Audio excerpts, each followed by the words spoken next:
آل محمد بسم اللہ الرحمن الرحیم الحمدللہ۔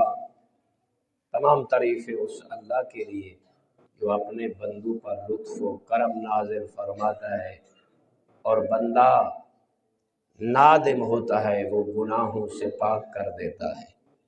بندہ مانگتا ہے وہ ان عظیم ہستیوں کے صدقے اپنے بندے کو عطا کر دیتا ہے۔ تو آؤ دیکھو حضرت یونس علیہ السلام جب شکم ماہی یعنی کہ مچھلی کے شکم میں چلے گئے، وقت نہیں ہوتا، آپ غور کریں تو حضرت قارون جناب موسیٰ علیہ السلام کا زمانہ تھا اور عذاب خداوندی میں گرفتار ہوا۔ اور آپ کو علم ہونا چاہیے اس واقعے سے سبق حاصل کرنا اور اسے جذب کرنا، اپنی زندگی کو سدھارنے کے لیے اس کا سہارا لینا۔ کیا ہے؟ کون سا ظلم کیا تھا قارون نے اپنے اوپر؟ اللہ نے اسے بے پناہ مال عطا کیا، حضرت موسیٰ علیہ السلام کا رشتہ دار بنایا، لیکن سب کچھ اللہ نے دیا۔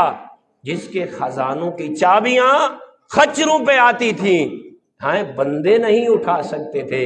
جناب موسیٰ کئی بار اسے سمجھاتے رہے کہ اللہ تمہیں دیتا چلا جا رہا ہے، اے قارون خدا چاہتا ہے جو تیرا حصہ ہے تو اپنے پاس رکھ، جو مالک کا ہے موسیٰ کو دے، تاکہ موسیٰ یتیموں میں تقسیم کرے، بیوہ میں تقسیم کرے، اسیروں میں تقسیم کرے، لاچاروں میں تقسیم کرے۔ لیکن فرعون دنیا سے بڑی، قارون کو پیسے سے بڑی محبت تھی، درہم و دینار سے بڑی محبت تھی۔ یہ محبت بڑوں کو کھا گئی۔ خیال کرنا، بس جناب یونس علیہ السلام جب مچھلی کے شکم میں گئے نا، آپ جانتے ہیں واقعہ قرآن میں پڑھ لینا اور غور کرنا ایک بات کی طرف جوانو۔ جب مچھلی کیا بہت بڑی مچھلی تھی اپنے شکم میں، اللہ کے نبی کو لیا۔ جب اللہ کے نبی کو یہ علم ہوا یہ تو اللہ نے مجھے پکڑ لیا ہے، تو فوراً یہ تسبیح شروع کر دی، لا الہ الا انت سبحانک انی کنت من الظالمین۔ یہ تسبیح کر رہے ہیں، لیکن مچھلی حضرت کو لقمہ بناتی ہے، اپنے شکم میں لیتی ہے اور حضرت یونس کو پانی کے اندر عجائبات خداوندی کی سیر کرا رہی ہے۔ ایک میں جملہ کہوں گا، غور کرنا، مطالعہ کی بنیاد پر آپ غور کریں۔ کہاں لے گی؟ بحیرہ کلزم میں لے گئی۔ تو جوانوں میں آپ کو ایک جملہ کہتا ہوں تاکہ آپ کو شوق ہوا، مکتب محمد والے محمد سے وابستہ ہیں۔ یاد رکھو اللہ رب العزت نے انسان کی زندگیاں بیت جائیں نا، ایسا پیمانہ انسان نہیں بنا سکتا کہ وہ یہ اخذ کر سکے آسمان جو پہلا ہے زمین تک اس کا فاصلہ کتنا ہے۔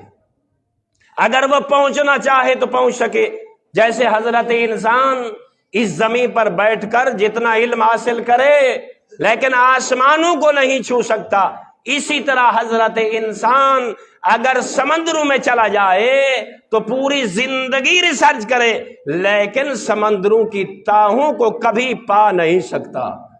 لیکن وہ مچھلی کتنی عظیم تھی کہ جناب یونس علیہ السلام کو وہاں سے لیا اور غوطہ لگایا، پوری بحیرہ کلزم کی سیر کرائی۔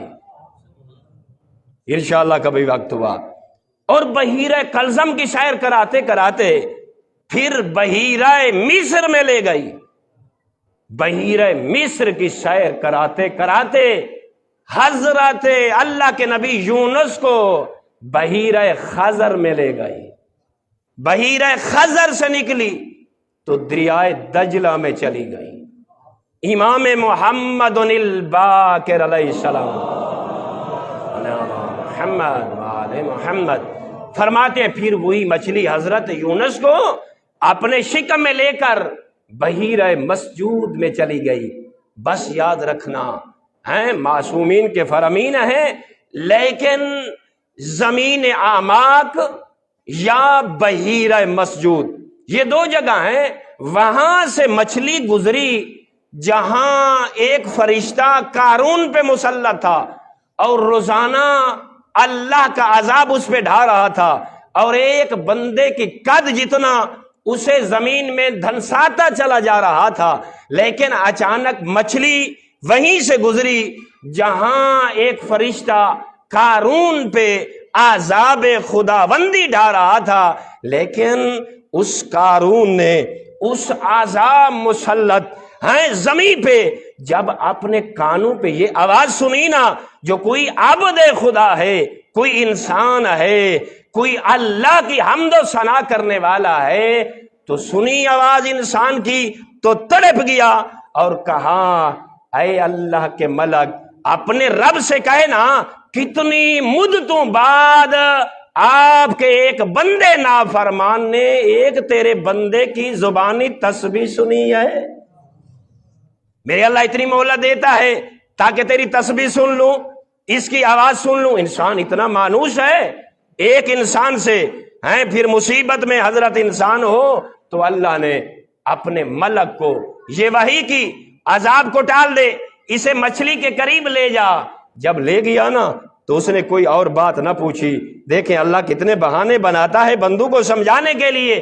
تو اس نے فوراً کہا قارون نے، من انتا، اے تسبیح کرنے والا تو کون ہے؟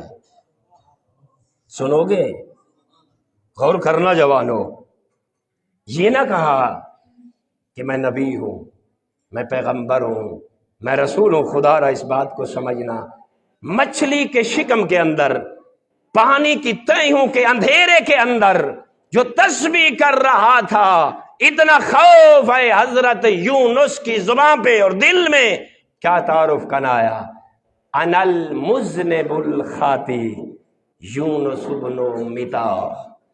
فرمایا اے عبد خدا، جسے پوچھنا چاہتا ہے تو کون ہے؟ ایک اللہ کا گناہ گار بندہ ہے، ایک اللہ کا خطا کار انسان ہے، جس کے بابے کا نام متا ہے اور جس کا اپنا نام یونس ہے۔ میں تم سے پوچھتا ہوں، یونس علیہ السلام نے کیا کیا؟ فقط لوگوں کے لیے عذاب مانگا، 33 سال تبلیغ کرتے رہے، اللہ کی طرف بلاتے رہے، لیکن کچھ لمحہ کے لیے اپنی قوم کو چھوڑ دیا۔